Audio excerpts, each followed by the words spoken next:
안녕하세요. 요가알러 연구소 요가알러입니다. 오늘부터 제가 새로운 코너를 기획해서 시작할 생각인데요. 이름하여 기능해부학 설명 요정입니다. 저는 예전부터 질문을 듣고 답변을 드리는 걸 굉장히 즐거워하는 편이었어요.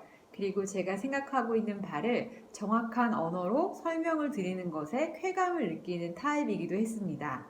그래서 어떤 분이 저한테 지나가는 말로 선생님 설명 요정 같아요 라고 말씀을 해주셨는데, 거기서 그 이름에서 힌트를 얻어서 여러분들이 블로그를 통해서 또는 유튜브 댓글을 통해서 어떤 질문을 주시면 제가 그것에 해당되는 영상을 틈틈이 만들어 보려고 합니다. 그래서 오늘은 그 첫 시간이었는데 3분 정도가 블로그를 통해서 질문을 남겨주셨어요. 세 분의 질문이 정확히 똑같지는 않았지만 그 질문들을 관통하는 주제가 하나 있었습니다. 그것은 바로 스트레칭의 의미와 목적, 또 효율적으로 스트레칭하는 방법에 대한 것이었는데요. 저도 초보 강사 시절에 스트레칭이 과연 뭘까? 이완이랑 스트레칭이 뭐가 다르지? 어떻게 하는 게 효과적일까? 라는 궁금증을 많이 가져왔었고, 요가하면 아직도 많은 분들이 스트레칭, 몸을 유연하게 하는 것이라고 생각하시는 경우가 많은 것 같습니다. 요가가 그런 목적으로 사용되기도 하지만 그런 목적으로 우리가 잘 요가를 활용하기 위해서는 그 의미와 활용 방법을 잘 알고 있는 게 도움이 될 것 같아서 오늘 영상의 제목은 스트레칭과 이완의 차이입니다. 자, 우리가 스트레칭 하면 가장 먼저 떠오르는 근육이 있죠. 가장 흔하게는 허벅지 뒷면의 근육, 좌골 결절부터 허벅지 뒷면을 타고 무릎 뒤 오금을 따라서 정강이까지 붙어 있는 햄스트링이라는 근육을 주로 많이 스트레칭을 하고요. 또 내전근, 치골 결합부터 허벅지 안쪽을 거쳐서 정강이까지 오는 내전근도 이렇게 다리를 벌리는 자세를 통해서 많이 스트레칭을 하려고 하시는 근육이죠. 그런데 이 근육들이 우리가 노력을 할수록 점점 유연하고 부드러워지던가요? 아니면 할 때 아프고 땡기기만 하고 다음에 또 하려고 하면 여전히 뻣뻣한 느낌이 드시나요?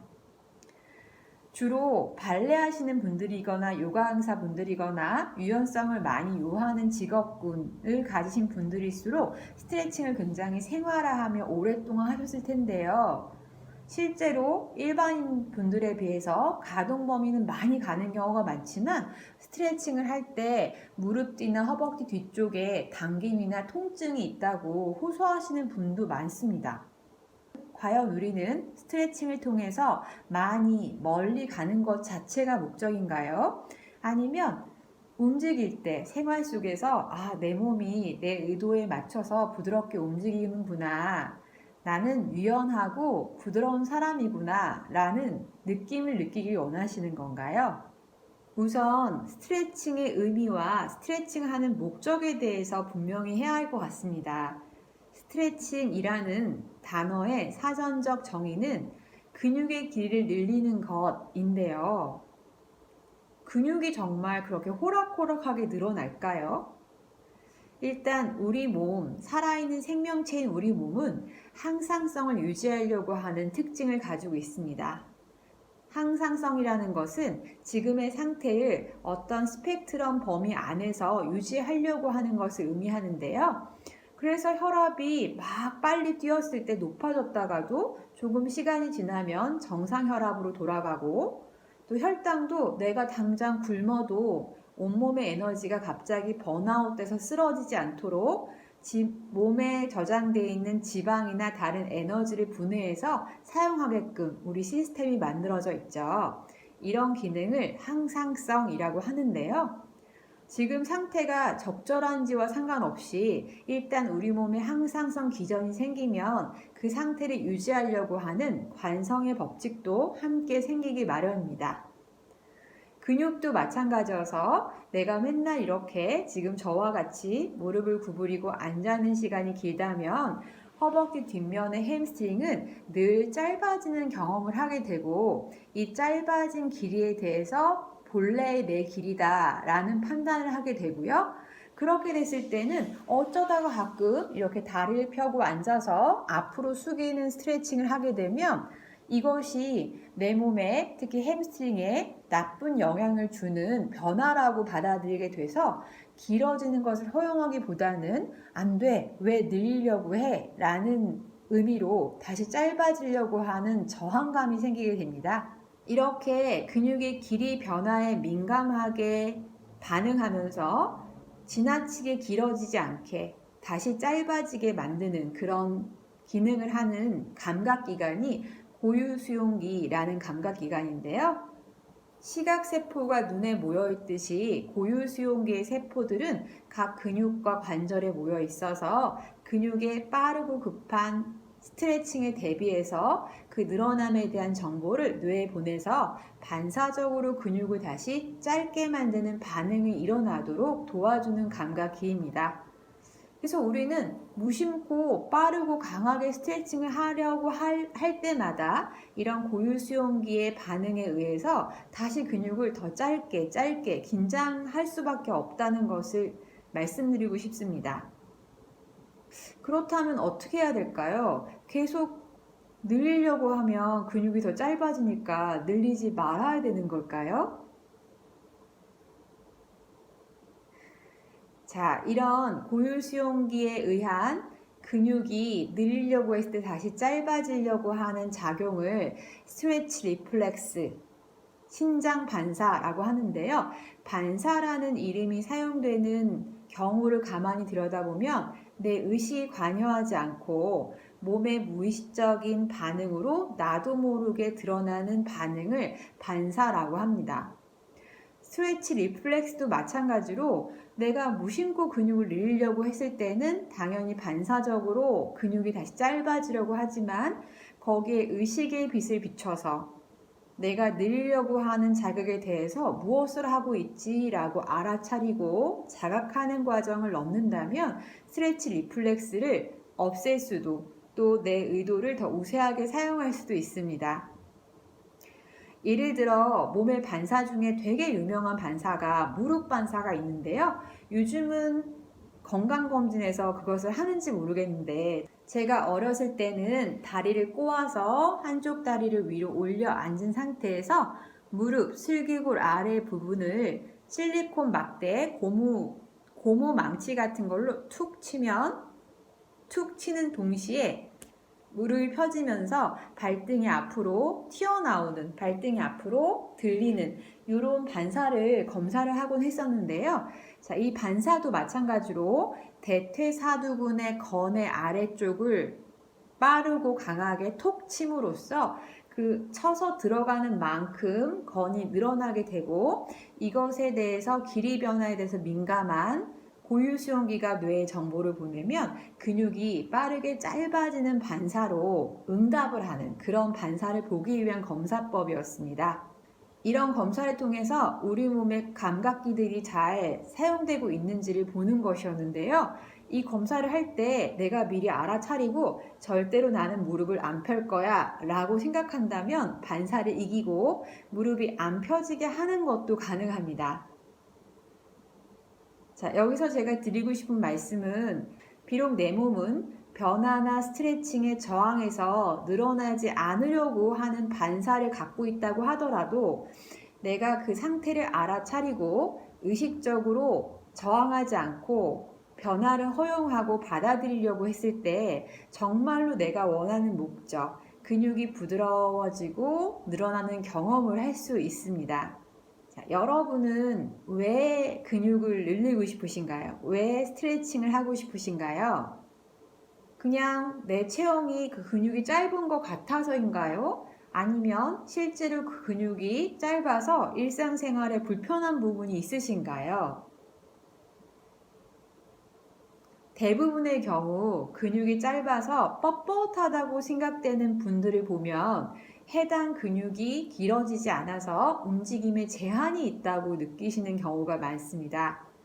그런데 정말 그 제한을 줄이려면 근육의 길이가 정말 늘어나지 않아도 근육이 늘어나는 자극을 받을 때 저항감만 줄어도 근육이 실제로 늘어나지 않았음에도 불구하고 편안해진다, 나 부드러워진 것 같다 라고 느끼시는 경우가 많습니다. 근육의 길이 자체를 늘리는 데 집중하기보다는 일상생활에서 내가 근육에 자극을 줄 때 저항하는 정도를 내가 알아차리고 조절할 수 있다면, 조금 줄일 수 있다면 더 일상생활에 혜택이 많을 거라고 생각합니다. 자, 그래서 오늘은 마지막으로 햄스트링 늘리는 동작 중에 요가 동작으로 가장 유명한 우따나아사나, 서서 앞으로 숙이는 정굴 동작을 지금 말씀드린 관점을 활용해서 한번 해보실 텐데요. 우리 몸의 감각에 집중하면서 내가 원하는 방향을 선택하는 소마요가의 개념도 충분히 활용된 동작이 될 것이라고 생각합니다.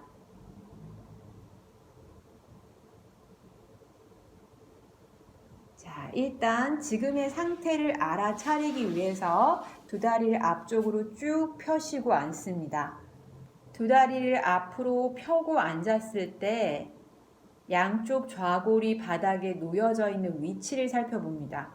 어느 쪽 좌골이 더 발꿈치 쪽으로 앞으로 나와 있나요? 어느 쪽 좌골이 더 엉덩이 쪽으로 뒤로 물러나 있나요? 어느 쪽 좌골, 골반 쪽에 상체 무게를 더 싣고 있나요? 어느 쪽 골반 쪽이 좀 가볍게 들려 있나요? 이렇게 앉아 계시기가 편안한가요? 아니면 등이나 목이 굽어져서 불편하신가요? 지금의 상태를 알아차립니다.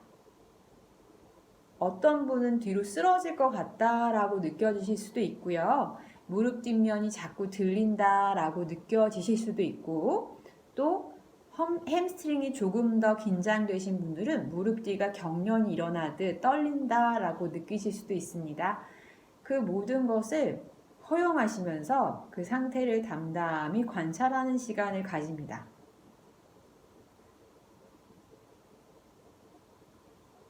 자, 이제 일어나셔서 우따나아사나라는 동작을 한번 해보실 텐데요.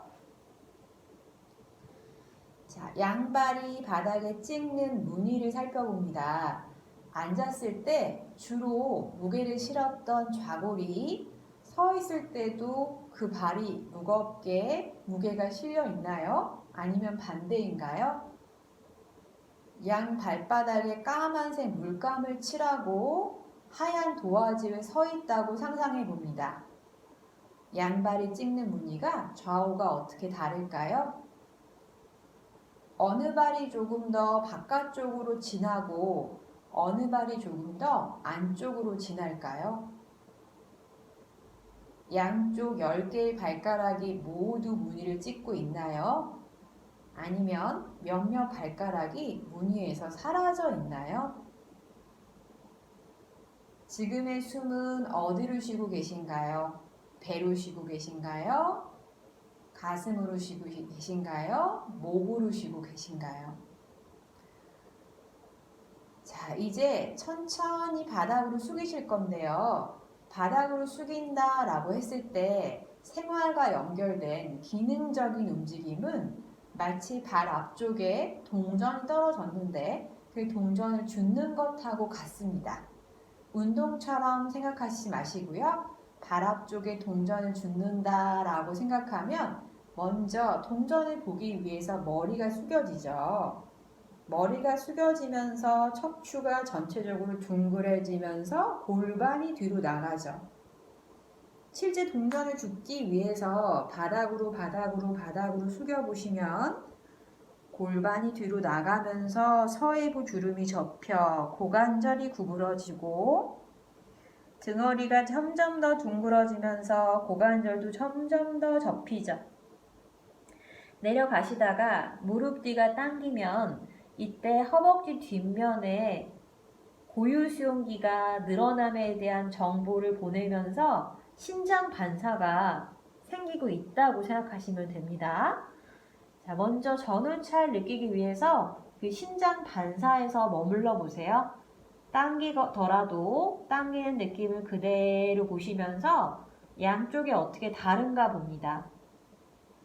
오른다리 뒷면이 더 당기시나요? 왼쪽 다리 뒷면이 더 당기시나요? 종아리와 무릎뒤가 더 당기시나요? 허벅지와 골반 뒷면이 더 당기시나요? 좌우의 차이를 명확히 알아차립니다. 자, 이제 이 저항이 지금 늘리고자 하는 그 자극이 나에게 저항을 많이 불러일으킬수록 약간의 물러나는 지혜가 필요합니다. 무릎을 계속 펴고 계시기보다는 무릎을 살짝 구부려 주세요. 자극의 양을 줄입니다. 무릎을 구부릴수록 허벅지와 복부가 가까워질 거예요.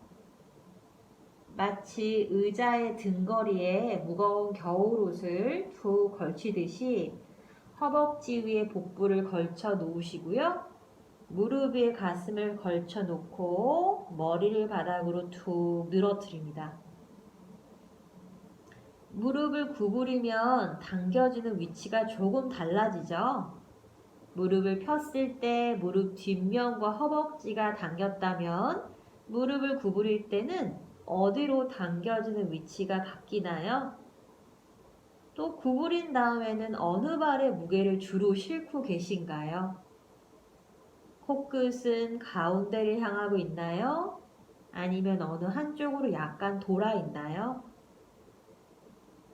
마치 로프 아래쪽에 무거운 추가 매달린 것처럼 머리를 바닥으로 툭 늘어뜨립니다.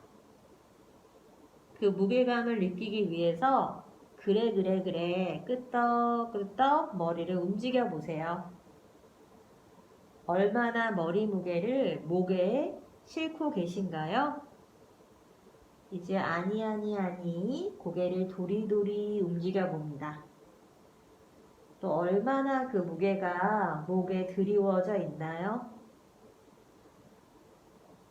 이제 바닥으로 툭 무게를 다 늘어뜨리시고요. 지금도 여전히 당기고 있는 곳이 있는지 봅니다.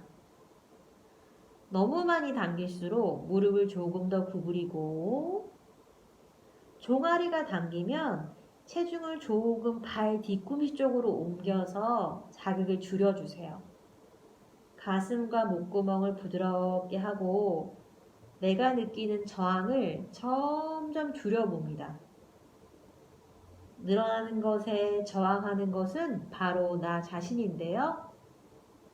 늘어남을 허용하고 자극에 대해서 부드럽게 반항하지 않고 받아들인다 생각해 봅니다. 무릎 뒤가 당긴다면 무릎 뒤를 부드럽게 놓아주시고요. 종아리가 당긴다면 종아리를 부드럽게 놓아주세요. 숨이 아주 많이 도움이 되실 겁니다. 날숨마다 안도의 한숨을 내쉬듯이 하고 숨을 내쉬면서 목구멍, 턱, 긴장돼 있던 몸의 부분을 부드럽게 합니다. 날개뼈도 귀 쪽으로 흘러내리게 팔도 바닥으로 툭 놓아주세요. 이렇게 호흡을 2번을 더 반복합니다.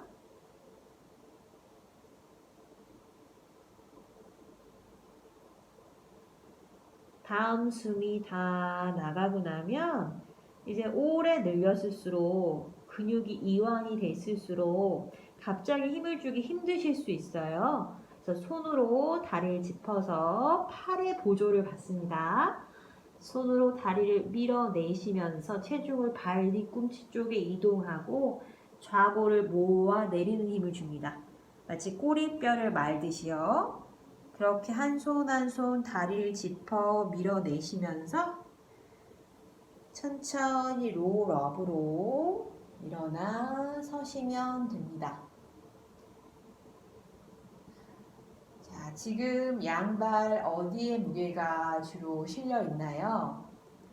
발이 찍는 부위, 우따나사나 하기 전과 지금이 어떻게 다른가요? 숨은 어디로 쉬고 계신가요? 또 앉아서도 몸의 상태 전후 비교를 해보실게요. 두 다리를 앞으로 쭉 펼치고 앉아봅니다. 아까 전에 양쪽 좌골의 위치, 바닥에 찍는 무늬를 느꼈던 것과 지금이 비슷한가요? 다른가요? 다르다면 무엇이 다른가요? 앉아있는 게 얼마나 편안하게 또는 얼마나 불편하게 느껴지시나요? 자, 햄스트링을 늘리는 가장 중요한 이유는 우리가 생활 속에서 다리를 펴고 앉을 때도 행복하기 위해서 내가 하고자 하는 일에 집중할 수 있게 하기 위해서라고 생각을 합니다. 아무래도 한국 사람은 좌식 생활을 하고 있잖아요. 자, 그럴 때는 엉덩이하고 햄스트링이 부드러워야 앉는 것이 편하고 자유로우실 수 있거든요. 자, 오늘은 스트레칭과 이완의 차이에 대해서 알아보았습니다. 스트레칭이 내가 저항을 하든 말든 많은 자극을 줘서 근육의 길이를 늘리는 것에만 집중을 하는 관점을 가진다면 이완은 그 안에서 그 자극에 대해서 나라는 1인칭이 어떻게 받아들이는지, 저항을 하고 있는지, 허용을 하고 있는지 알아차림의 의미를 포함하고 있습니다.